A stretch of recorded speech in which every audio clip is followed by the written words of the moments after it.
YouTube channel के Sunday classes में Mukesh sir मैं पुनः उपस्थित हूं। हड़प्पा सिविलाइजेशन के फोर्थ लेक्चर चौथे पार्ट में।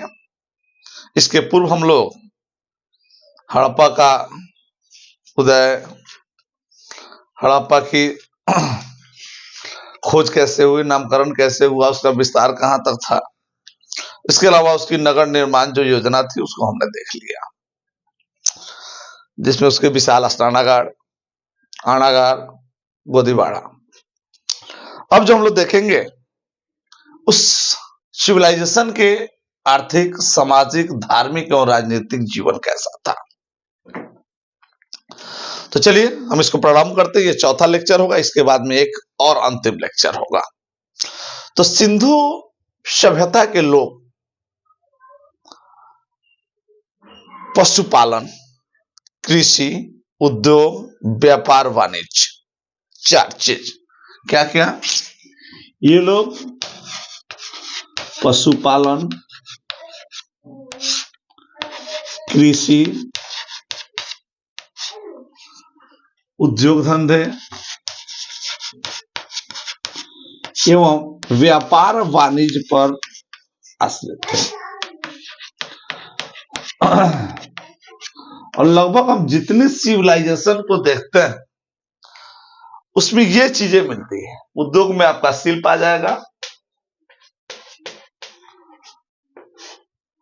पशुपालन, हर सभ्यता, आप जितनी सभ्यताओं के पीछे जाएंगे आप, चाहे वह मिस्र की सभ्यता हो, मेसोपोटामिया की सभ्यता हो, यूनानी सभ्यता हो, सभी सभ्यताओं में हम एक ही चीज देखते हैं कि जितनी प्राचीन या सभ्यता थी उनकी आवश्यकताओं के लिए, है ना, अनाज का उत्पादन करते थे, कृषियों का पालन, पशुओं का पालन करते थे, कारीगरी करते थे, व्यापार करते थे। और यही चीज हड़प्पा नगरों में भी लोग जो निवास करते थे उनके लिए यही चीज था। ये लोग प्रशासनिक अधिकारी भी थे, वहां व्यापार करते थे, उद्योग धंधे थे और पशुपालन, क्योंकि सभ्यता के शुरुआत में पशुओं का जिक्र स्वाभाविक हो जाता है। तो पशुपालन भाई क्यों जरूरी है, पहले हम इसको देखेंगे। तो पशुपालन के पीछे कारण है कि उस समय कृषि उन्नत नहीं थी, तो दूध, दही, मांस, इसके अलावा ऊन, इनके चमड़े इत्यादि के लिए पशुपालन किया जाता था ताकि इनका जीवन निर्वाहन हो सके। इसके अतिरिक्त अगर आप व्यापार कर रहे हैं तो पशुओं का उपयोग बोझ ढोने में भी होता था, बोझ ढोने में। अब हम आगे ये भी देखेंगे किन पशुओं का उपयोग किस चीज में होता था, बोझ ढोने, जुताई करने, स्वाभाविक है। तो अनेक जानवरों की हड्डियां जब मिली तो उससे प्रमाणित हुआ कि ये लोग जानवरों का उपयोग विभिन्न तरीके से किया करते थे। लेकिन क्या यह सभी जानवरों से परिचित थे? तो सभी जानवर से ये लोग परिचित नहीं थे, लेकिन जो मुख्य जानवर है जैसे बैल, भैंस, बकरा, भेड़, सुअर, कौन कौन? बैल बोझ ढोने, हल जोतने, भैंस दूध के लिए या हल जोतने के लिए, बकरा दूध और मांस के लिए, भेड़ दूध मांस और ऊन के लिए, तो अब सुअर भी पालते थे। तो सभी जीव जो हैं, ये आप जानवर जो देख रहे हैं, ये जीवन यापन के लिए थे। इसके अतिरिक्त भी ये कुत्ता बिल्ली भी पालते थे। अब उन कुत्ता बिल्लियों का क्या उपयोग करते थे ये आज तक पता नहीं चला, लेकिन हाँ, गधा और ऊंट का भी उपयोग ये लोग करते थे, घरों में रखे जाते थे, लेकिन बड़े पैमाने पर तो नहीं पता चला। लेकिन कुछ जगहों पर जैसे मोहनजोदड़ो, लोथल, सुरकोटरा, इन क्षेत्रों में घोड़ा भी पाले जाते थे। तो कौन कौन से जानवर हो गए? तो बैल, गाय का जिक्र नहीं है कहीं, गाय, बैल, भैंस, बकरी, भेड़, सुअर, ये मुख्य पालतू थे। इसके अलावा ये लोग कुत्ता बिल्ली भी पालते थे, साथ ही ऊंट और गधा, इसके अलावा घोड़ा, लेकिन सभी क्षेत्रों में नहीं। घोड़ा जो है मोहनजोदड़ो, लोथल और सुरकोटरा, इन क्षेत्रों में घोड़ा से बहुत परिचित ये लोग नहीं थे। कुछ क्षेत्रों में घोड़ा पाला जाता था और हाथी से परिचित थे। अब हाथी को पालते थे कि केवल देखे हुए थे क्योंकि इनके जो चित्र बने हैं उसमें हाथी का कहीं ना कहीं जिक्र होता था। साथ ही ये लोग बाघ, सिंह, गेड़ा जो जंगली जानवर है पालते नहीं थे, इन जंगली जानवरों से परिचित थे, उनका सामना ये किए थे। नदियों में रहने वाले घड़ियाल से भी ये परिचित थे क्योंकि उनकी खुदाई में प्रमाण मिले हैं, हड्डियों के अवशेष से ये पता चला है इन जानवरों से ये लोग, क्योंकि मोहरों पर बहुत सारे जानवरों के चित्रण हुए थे। तो पशुपालन के साथ साथ ये पशु पक्षियों का भी शिकार करते थे और मछली पकड़ करके ये अपना जीवन यापन करते थे। तो पशु को पालना, मांस और दूध के लिए जानवरों का शिकार करना, पशु पक्षियों का शिकार करना और मछली पकड़ना इनका पेशा था। तो इसके अतिरिक्त ये खेती भी करते थे। तो खेती में मुख्यतः गेहूं और जौ की खेती ये ज्यादा किया करते थे, क्योंकि बहुत कृषि पद्धति का कुछ स्पष्ट प्रमाण नहीं मिला, लेकिन खेती ये लोग करते थे क्योंकि बहुत सारे जगहों पर खेत जोता जाता था। खेत जोतने के लिए हल का प्रयोग किया जाता था। जो हल थे वे हड्डियों से या लकड़ियों से बने हुए थे। और कालीबंगन में आपको जुते हुए खेत का भी प्रमाण मिला है। और वह खेत जो जुताई होता था वह जैसे मान लीजिए एक तरफ से ऐसे जोतते हैं और एक तरफ फिर ऐसे जोतते जाते हैं, यानी ग्रिड प्रणाली में खेती के हल जुताई का वहां पे प्रमाण मिला है। और मिट्टी के बर्तन मिले हैं, उसपे चित्रण मिला है, तो एक दूसरे से पता चलता है कि हल खेती की जाती थी। इसके अलावा कृषि में ये लोग बहुत चीजों से परिचित नहीं थे। डंठलों से पीट करके अनाज को अलग करना और बैलों और ऊंटों का सहयोग लेना, उसी से हल जुताई का प्रमाण मिला है कि बैल और ऊंट से ये लोग हल जुता करते थे। साथ ही बहुत सारे एक चीज रहा कि सिंचाई कैसे होती थी, खेती करते थे तो सिंचाई कैसे करते थे। तो सिंचाई करने के लिए लोग कुएं या जैसे जो लोथल का गोदीवाड़ा है उसका प्रयोग भी करते थे। अफगानिस्तान और सुरतगोई में है ना, ये पता चला है कि वो लोग कुएं खोद करके जल सिंचाई की व्यवस्था करते थे। कुछ जगह नालियों से भी जल खेतों तक पहुंचाया जाता था। धौलावीरा और लोथल में जो था, ये दोनों जो है गुजरात में है, तो गुजरात में जो है जलाशय या कुएं से सिंचाई की व्यवस्था करते थे। तो खेती में किस किस चीज की खेती करते थे, तो गेहूं, जौ और सफेद चना खेती, गेहूं, जौ और सफेद चना। तिल की भी ये लोग खेती करते थे। कुछ जगहों से धान की खेती के भी प्रमाण मिले हैं। धान की खेती तो जौ, गेहूं, सफेद चना, तिल, जौ की खेती करते थे। कपास की खेती भी सिंध प्रदेश या गुजरात के क्षेत्रों में होती थी, है ना, तो इसे कॉटन का कपड़ा ये लोग यूज करता था। तो मुख्य जो फसल थी ये इनकी गेहूं और जौ थी। और अनाजों को डंठल से पीट करके अनाजों को अलग किया जाता था और जो एक्स्ट्रा अनाज होते थे, अतिरिक्त अनाज होते थे, उन्हें अनागारों में जमा किया जाता था।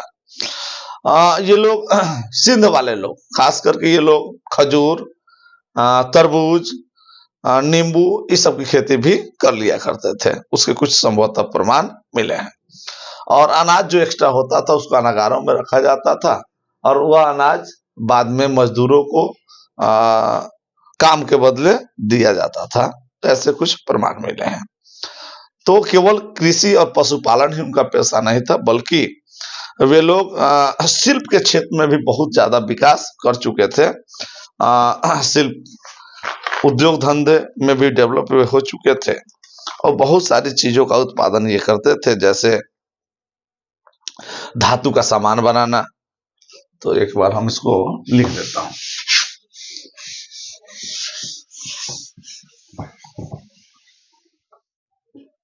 धातु से ये परिचित थे, तो धातु का सामान बनाते थे।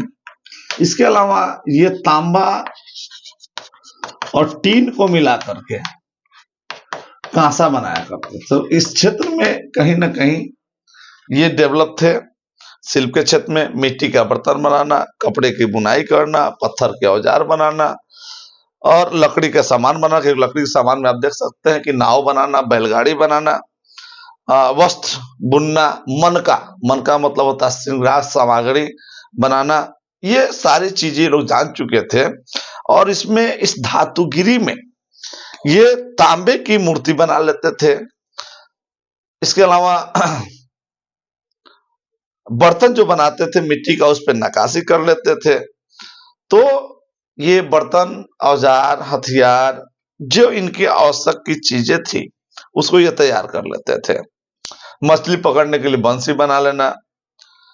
तो और नर्तकी की मूर्ति जो मिली है वह यह प्रमाणित भी करती है कि ये लोग शिल्प कला या धातुगिरी में बहुत ही एक्सपर्ट थे। सोने चांदी के आभूषण बनाते थे। लेकिन पूरे हड़प्पावासी एक चीज से अनभिज्ञ थे, वह था लोहा। ये लोहा से परिचित नहीं थे, लौह अयस्क ये नहीं जानते थे। क्योंकि लोथर में बहुत सुंदर एक कंठहार मिला है गले में पहनने वाला, जो सोने और अनेक मनकों से बना हुआ, मनका का मतलब पत्थर या बनाया हुआ चीज। तो धातु से परिचित थे। धातु में सोना, चांदी, तांबा, कांसा तो बनाते थे। टीने से परिचित थे क्योंकि चौहुदड़ों में तांबे से बनी गाड़ियां मिली है। तो केवल लोहा छोड़कर के ये बाकी चीजों से परिचित थे। मिट्टी के भी ये सामान बनाया करते थे। मिट्टी की कारीगरी अच्छा कर लेते थे, क्योंकि मिट्टी का ही ईंट बनाना, ईंट को सुखाना, सुखा करके पकाना, तो ये अच्छा कर लेते थे। मिट्टी से घड़ा बनाना, हांडी बनाना, थाली बनाना, सुराही बनाना, सुराही का पतला मुंह बनाना। इसके अलावा आधार पर तस्तरी करना। तस्तरी करने का मतलब होता है डिजाइन करना। जैसे मान लीजिए इस ढंग का कोई मिट्टी का बर्तन बना और यहाँ पे नक्काशी करना, ऐसे क्षेत्रों पर नक्काशी करना, ये लोग अच्छी तरह जानते थे। साथ ही प्राकृतिक दृश्य को चित्रित करते थे। त्रिभुजाकार डिजाइन, गोलाकार डिजाइन, वृत्ताकार डिजाइन और प्राकृतिक दृश्यों को चित्रित करते थे। जैसे पशु पक्षी का चित्र उस पर उकेरते थे। मिट्टी की गाड़ी बनाना, मिट्टी के खिलौने बनाना।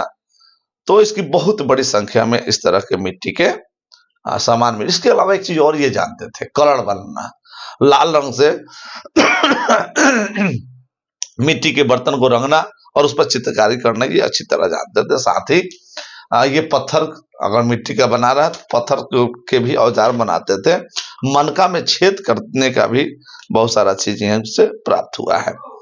पत्थर पर योगी पुजारी का मूर्ति बनाना, चक्की बनाना, बर्तन बनाना। तो पत्थर को भी ये नक्काशी करते थे, पत्थर के बहुत सारे सामान बनाते थे। लकड़ी का सामान तो हम जानते हैं कि लकड़ी के सामान से चौखट, खिड़की और क्या कहते हैं नाव और बैलगाड़ी बनाया करते थे। वस्त्र के मामले में भी वस्त्र से भी अच्छी तरह परिचित थे, क्योंकि सिंध क्षेत्र में कपास की खेती होती थी।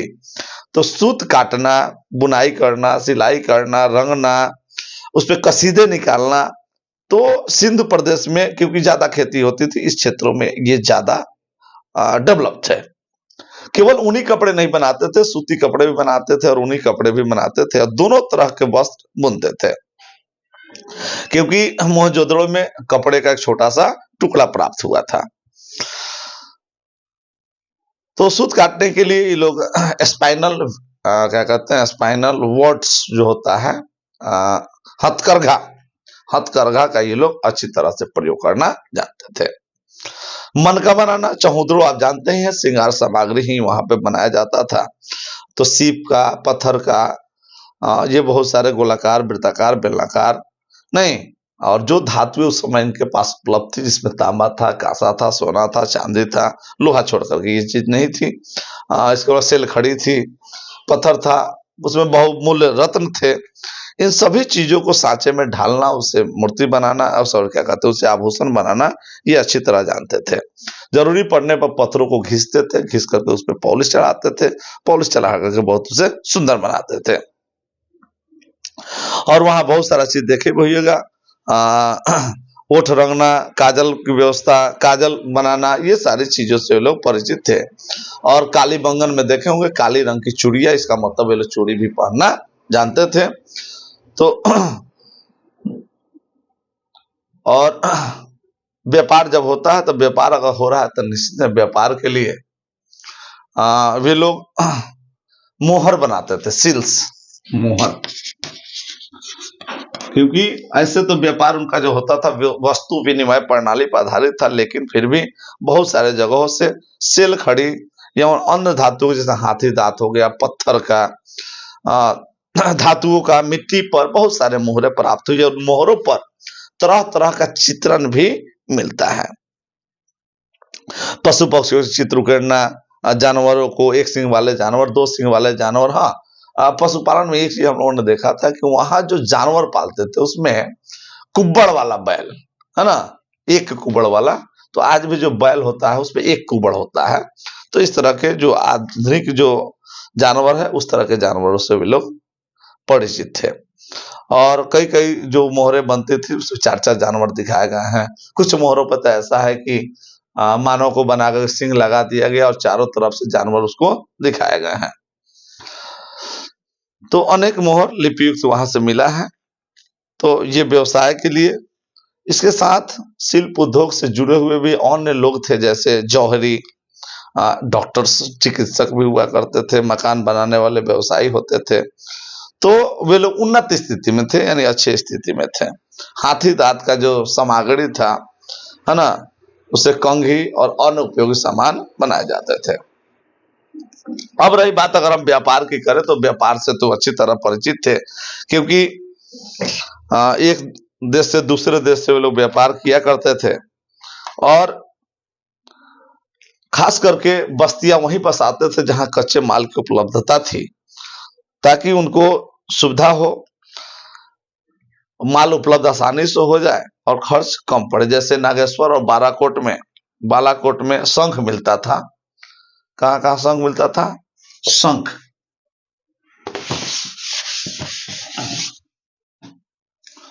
शंख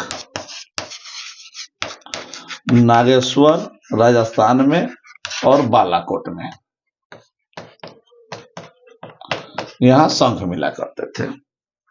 तो वहां बस्तियां बसना आसान था, सुविधाजनक थी। सुर्त घोई, लाजवर्द मिलता था, लाजवर्द, सुर्त घोई।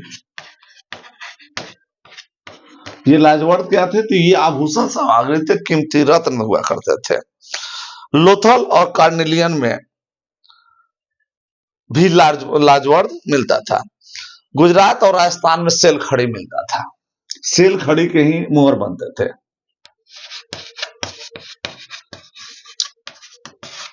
सेल खड़ी से मुहर बनता था।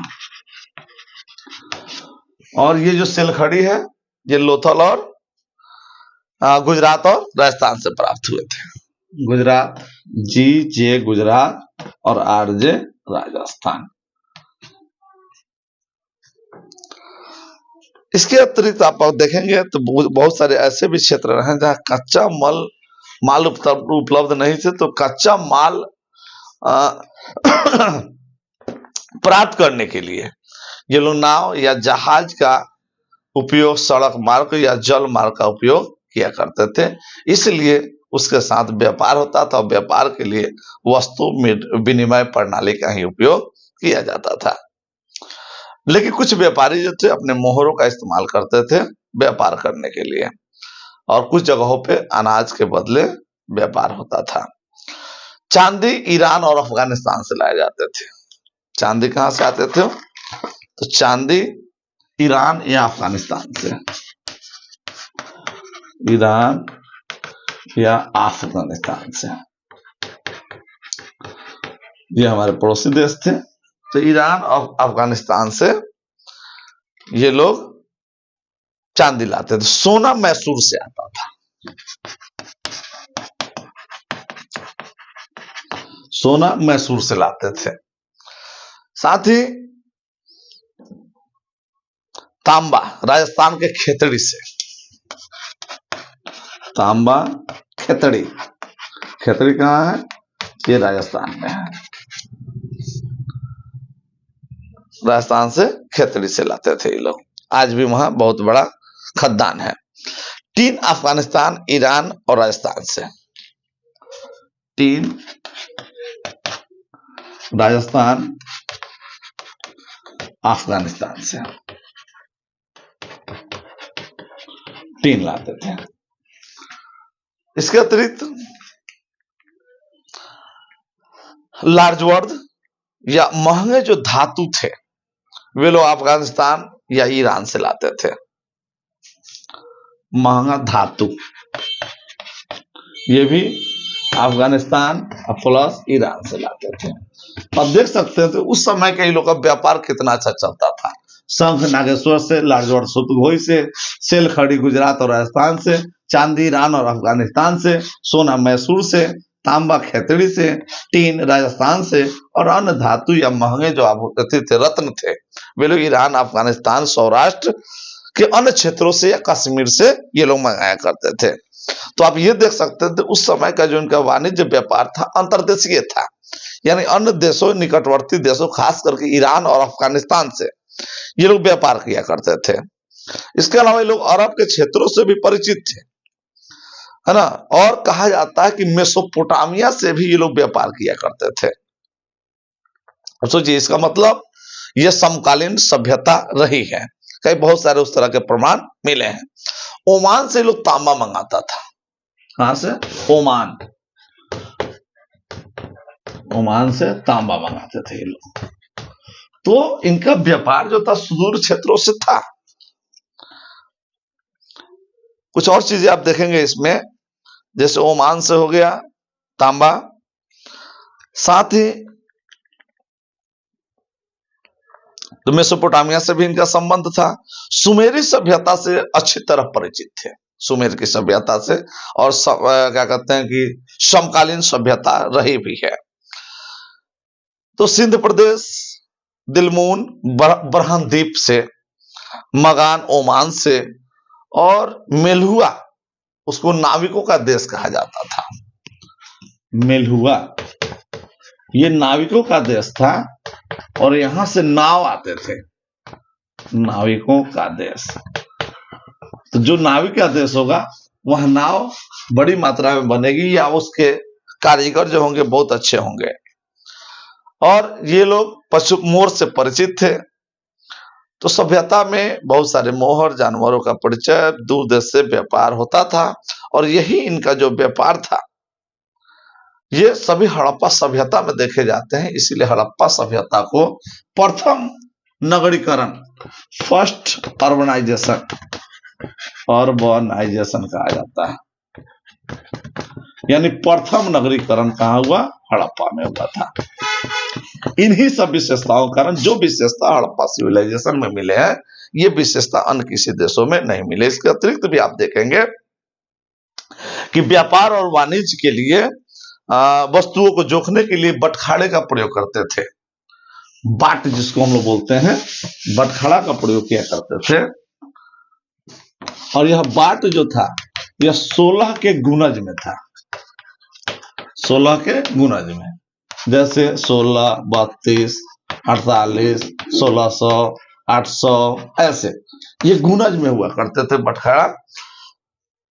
तो और व्यवहार में लाया जाता था। वस्तुओं को विनिमय करने के लिए व्यापारियों को सामान थैला में बंद करके उसको दे करके उस पर मोहर लगा दिया जाता था। इतनी तकनीक इनकी डेवलप हो चुकी थी। तो ये थी अर्थव्यवस्था इनकी। अर्थव्यवस्था में क्या देखें तो सामान का उत्पादन करना, बढ़ईगिरी करना, मोहर बनाना, धातुगिरी करना, नक्काशी करना, दूसरे देशों से सामान खरीदना और नए शहर बसाना, ये इनके काम थे। वस्तु विनिमय प्रणाली थी, साथ ही मोहर का उपयोग होता था और बटखाड़े का भी प्रयोग होता था जो 16 के गुणज में हुआ करते थे।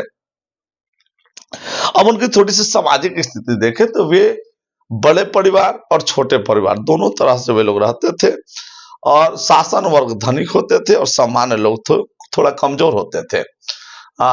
किनारे पर बैरकनुमा घर बना करके कारीगरों को या छोटे व्यापारियों को रहने की व्यवस्था की जाती थी। तो लिपिक, श्रमजीवी, मजदूर ये लोग जो थे निम्न कहलाते थे। छोटे व्यापारी, कारीगर और कृषक मध्य वर्ग में आते थे। राजा और उनके मंत्री जो होते थे उच्च वर्ग में होते थे। यानी समाज जो था लगभग 3 वर्गों में उस समय बटा हुआ था। समाज 3 वर्ग में थे। 3 वर्ग में होगा, एक उच्च वर्ग हो गया, एक मध्यम वर्ग हो गया और एक आपका निम्न वर्ग हो गया। तो उच्च वर्ग में कौन आएगा? तो राजा होंगे या प्रशासनिक जितने लोग होंगे, प्रशासनिक जितने लोग होंगे, प्रशासनिक में आपको पुजारी हो गया, व्यापारी हो गया, सैनिक हो गया, अधिकारी उसका हो गया, ये सभी लोग उच्च वर्ग में आते थे। मध्यम वर्ग में किसान आते थे और कुछ व्यापारी आते थे मध्यम वर्ग में। तो मध्यम वर्ग बहुत बड़ा। हाँ, मध्यम वर्ग कौन आएंगे? व्यापारी में छोटा व्यापारी होगा, बड़ा व्यापारी तो उच्च वर्ग में चला जाएगा। इसके अलावा जो कारीगर होते थे, तो कारीगर भी जो होंगे, बड़े कारीगर या अच्छे कारीगर, वे कारीगर भी मध्य वर्ग में होंगे। और निम्न वर्ग में कौन होगा? श्रमिक होगा। तो इस तरह से वर्गों का निर्माण किया गया था। तो लिपिक और जो श्रमजीवी लोग थे वे लोग निम्न वर्ग में आते थे। रहन सहन की बात करें तो वे लोग दूध, फल, सब्जी, मांस, मछली यानी शाकाहारी और मांसाहारी दोनों तरह के लोग थे। और बर्तन, मिट्टी का बर्तन, धातुओं का बर्तन या पत्थर के बर्तनों का उपयोग किया करते थे। कपड़े पहनने में महिलाएं घाघरा पहनती थी, शरीर पर शॉल से बदन को ढक लेती थी। कुछ पुरुष मूछ रखते थे, दाढ़ी रखते थे, कुछ लोग नहीं रखते थे। कुछ पुरुष लंबे बाल रखते थे। और पुजारी की मूर्ति प्राप्त हुई है। पुजारी और योगी का वेशभूषा अलग था। यह पुजारी की मूर्ति जो मिली है यह मोहनजोदड़ो से मिली है। पुरुष धोती पहनते थे या धोती की तरह ही सामान पहनते थे। अब पूर्ण रूप से नहीं कहा जा सकता था कि धोती ही थे। आभूषण स्त्री और पुरुष दोनों उपयोग किया करते थे, है ना। वस्त्र खुद से बुनाई होती थी, उस पर चित्रकारी की जाता था, उसको रंगाई की जाती थी। महिलाएं हार, कंगन, पाजेब, डरकस, अंगूठी इत्यादि पहनती थी। स्त्रियां चूड़ी भी पहनती थी क्योंकि चौहदरों काली बंगन से काली चूड़ियां भी प्राप्त हुई थी। इसके अलावा स्त्रियां जो थी बाल रखना, जूड़ा बांधना उसके शौकीन थी। बाल रखती थी, जूड़े बांधती थी। और आंखों में काजल लगाना, ओठ लाली लगाने यानी ओठों को रंगना और नाखून रंगने के भी ये लोग शौकीन थे। दर्पण, कंघी के भी अवशेष वहां से प्राप्त हुए हैं। स्त्रियां चेहरा देखती थी आईने में, कंघे से बाल संवारती थी। पुरुष टोपी या पगड़ी बांधा करते थे। तो ये उनका वेशभूषा था। मनोरंजन के लिए आप देखे होइएगा कि नर्तकी की मूर्ति प्राप्त हुई। तो डांस, नृत्य और संगीत जो था वो वहां का मनोरंजन का पेशा था। इसके अलावा खेल खेलना, शतरंज खेलना, गोली खेलना, ये वहां की मनोरंजन के साधन थे। इसके अलावा वाद्य यंत्र भी बहुत सारे मोहरों पर प्राप्त हुए। इसका मतलब संगीत के भी वे लोग शौकीन थे। मिट्टी की गाड़ियां बनाना, गोली बजाना, सीटी मिला है, वहां के खुदाई से सीटी प्राप्त हुआ है। झुनझुने आदि उन लोगों के प्रसिद्ध चीज थे। ये हो गया आपके मनोरंजन का साधन। अब थोड़ा सा देखेंगे कि समाधान के क्या साधन थे, मरने के बाद क्या होता था। तो मरने के बाद में या तो उसको जलाए जाते थे या दफनाए जाते थे। अगर दफनाए जाते थे तो मृत शरीर को उत्तर दिशा में सर करके लेटाया जाता था। गड्ढा खोदे जाते थे, फर्श उसके ईंटों से या कच्ची ईंटों से बनाए जाते थे। कहीं कहीं यह भी प्रमाण मिलता था शवों को जलाया जाता था। तो जलाने के बाद उसके जो अस्थि अवशेष होते थे, अस्थि अवशेष को घड़े में डाल करके नदी में प्रवाह कर दिया जाता था, क्योंकि बहुत सारे घड़े नदी के किनारे से प्राप्त हुए हैं। और तो ये विधि थी। इसके अलावा दोनों विधि ऐसे होती थी, दाह संस्कार भी होता था और उसको कुछ लाशों के साथ या कुछ जो अवशेष प्राप्त हुए उसके अगल बगल से आभूषण वगैरह भी प्राप्त हुए हैं, कि मरने के बाद में बहुत सारी चीजें उनके शव के साथ रख दी जाती थी। और तो ये थे उनके सामाजिक जीवन। अब थोड़ी सी उनके हम धार्मिक विश्वास पर भी प्रकाश डालेंगे। तो मूल रूप से आप देखेंगे तो धर्म तो था, आस्थाएं थी, लेकिन वे लोग लगभग मान के चलिए तो मातृ देवी की पूजा करते थे। इसलिए कई सारे चित्रों में ये पाया गया है कि प्रेग्नेंट महिला है और उसके पेट से पौधा निकल रहा है, तो मातृ देवी की पूजा वे लोग किया करते थे। दूध पिलाते हुए महिला का भी चित्रण मिला है। तो मातृ देवी की वो लोग पूजा किया करते थे और मातृ शक्ति को ही अर्ध शक्ति के रूप में मानते थे। तो हड़प्पा सभ्यता के जो लोग थे वे प्रकृति की पूजा करते थे। हाँ, कहीं भी मंदिर के प्रमाण नहीं मिले हैं। जिस तरह से हम मेसोपोटामिया की सभ्यता में देखे होंगे कि वहां मंदिर के प्रमाण मिलते थे। पशुपति की पूजा यहाँ की जाती थी। ये मोहरों पर ऐसा प्राप्त हुआ है, जिसको आध शिव भी कहा जाता था। और ये चित्रण जो है ये मोहनजोदड़ो से प्राप्त हुआ है। और उसके चारों ओर लगभग हाथी, बाघ और भैंसा, गैंडा ये बैठे हुए हैं। योगी आसन मिला है। पशुपति महादेव उनको माना गया है कि ये पशु के देवता है। इसके अलावा मोहर पर सांड को भी दिखाया गया है। नारी रूप, नागधारी रूप, धुरंधर रूप, नर्तक रूप, ये सब इत्यादि का चित्रण हुआ है, जो कहीं ना कहीं इनकी आस्था को दर्शाता है। इसके अलावा प्रजनन शक्ति की भी पूजा किया करते थे कि एक जीव से दूसरे जीव की उत्पत्ति अगर हो रही है तो उसकी भी पूजा ये किया करते थे। और वृक्ष पूजा में पीपल की वृक्ष की पूजा करते थे।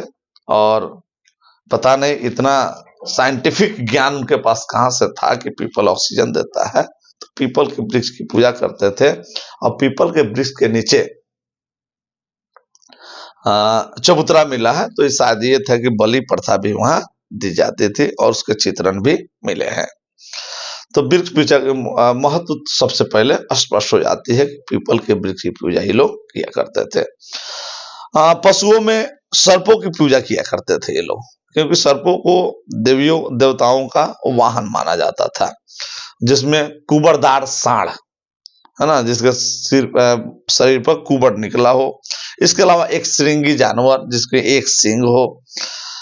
तो इसकी पहचान जो गैंडे से की गई है। गैंडा ही एक जानवर है जिसपे एक सींग होती है। तो मानव और पशुओं की आकृतियों को मिलाकर के भी ये लोग मूर्ति बनाया करते थे। जैसे नरसिंह हो गया, जैसे मानव और आधा। तो इस तरह की आकृतियां प्राचीन मिस्र में भी पाई जाती थी। तो पशुपति के साथ साथ जो जानवर दिखाया गया है उसमें नाग को भी माना गया है कि नाग की ये लोग पूजा करते थे। जल की भी पूजा किया करते थे, बारिश की पूजा किया करते थे। प्रकृति प्रेमी तो थे ही, क्योंकि मोहनजोदड़ो का जो विस्तार स्नानागार था वह धार्मिक अनुष्ठान के समय ही उसमें स्नान किए जाते थे, उसका भी संबंध उससे है। इसके अलावा कालीबंगन और लोथल में भी वेदिकाएं पाई गई है। तो वेदिकाएं संभवतः ये बताती है कि अग्नि पूजा होती थी या बलि प्रथा वहां पे थी। तो मंदिर का कोई अस्तित्व नहीं मिला है। पुजारी के भी पूर्ण पुरोहित राजा का चित्रण प्राप्त हुआ है, लेकिन कुछ ऐसे अवशेष नहीं मिले हैं जिससे मूर्ति हो, हाँ मंदिर हो। भूत प्रेत की वे लोग पूजा किया करते थे।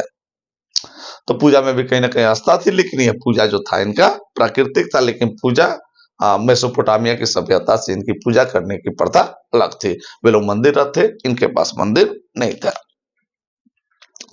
राजा और प्रशासन अगर देखें तो इसमें बहुत सारी मतभेद है। कहा जाता है कि एक राजा संपूर्ण हड़प्पा मोहनजोदड़ो का शासन करता था, लेकिन बहुत सारे लोग कहते हैं, बहुत सारे विद्वानों का यह मत है कि अलग अलग क्षेत्र के अलग अलग राजा हुआ करते थे और वे राजा मुख्यतः व्यापारी हुआ करते थे, यानी शहरों का जो संचालन है वो नगर क्या कहते हैं, वे व्यापारियों के हाथ में थे। वो लोग दुर्ग में रहते थे, यानी ऊंचे वाले जो क्षेत्र थे वहां रहते थे।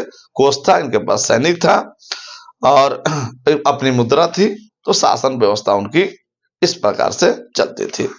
और पुरोहित राजा का जो कभी कहीं कहीं चित्र मिला है, उसको भी माना जाता है कि शायद हड़प्पा सभ्यता में पुरोहित राजा जो थे वही शासन की बागडोर संभाले हुए थे, उन्हें राजा प्रसाद का दर्जा प्राप्त था, लेकिन उससे संबंधित कोई भव्य प्रमाण प्राप्त नहीं होते हैं ताकि इसे हम दावा ठोक सके। तो इसीलिए विद्वानों का जो मत होता है वह उसी पर आधारित है कि एक राजा होता था, अपने कार्यों का, अपने क्षेत्रों का बंटवारा किया था और इस तरह से वह कर के रूप में अनाज लिया करते थे और उस अनाज को अनागार वगैरह में भंडारित किया करते थे। जैसे ईंट योजना का ईंट योजना, नगर निर्माण योजना, तो सबको देखने के लिए कोई ना कोई एक प्रशासनिक व्यवस्था थी। ठीक है, उसका पुख्ता प्रमाण नहीं मिला, लेकिन था। विज्ञान के बारे में तो पूछना ही नहीं है। अब पीपल की वृक्ष की पूजा कर रहे हैं तो विज्ञान से निश्चित ही जानकारी थी इनको। इसके अलावा आप देख रहे होंगे कि टीन और तांबा को मिलाकर के इन्होंने कांसा धातु बनाया, यह वैज्ञानिक पद्धति है। लोथल में सेल मस्तिष्क से मिला है, यानी ऑपरेशन करने की भी कला का विकास इन लोगों ने कर लिया था। और लिपि लगभग 400 अक्षर इनके यहाँ से प्राप्त हुए, यानी 400 अक्षरों का इजाद ये लोग कर लिए थे। 400 अक्षर, तो लिखने की कला भी विकसित इनकी हो चुकी थी। ठीक है, इनकी लिपि को आज तक पढ़ा नहीं गया, लेकिन लेखन कला, शिक्षा के क्षेत्र में ये लिपियों का उपयोग करते थे। तो आज हमने देखा कि यहाँ की आर्थिक स्थिति क्या थी। तो आर्थिक स्थिति में हमने पशुपालन देखा, कृषि देखा, शिल्प और व्यापार देखे, मुद्रा देखा, विज्ञान और कला देखा। सामाजिक स्थिति भी हमने देख लिया, उनका रहन सहन क्या था, कपड़ा कैसे पहनते थे। धार्मिक स्थिति भी हमने देख लिया कि वे लोग किसकी पूजा करते थे। और राजनीतिक स्थिति देख लिए कि राजा या पुरोहित कौन शासन करते थे। इस पर स्पष्ट कुछ नहीं है, लेकिन एक शासक वर्ग था वहां। तो आज हमने लिपि वगैरह की भी हमने चर्चा कर लिया कि 400 तो ऐसे अक्षर मिले हैं, लिपि कौन थी ये स्पष्ट नहीं हो सका है। तो आज के वीडियो में इतना ही। अगले वीडियो और अंतिम लेक्चर में हम देखेंगे हड़प्पा का अंत कैसे हुआ। बड़ा ही रोचक चैप्टर होगा। तो आज के लिए इतना ही। फिर मिलते हैं अगले वीडियो के साथ, तब तक के लिए धन्यवाद।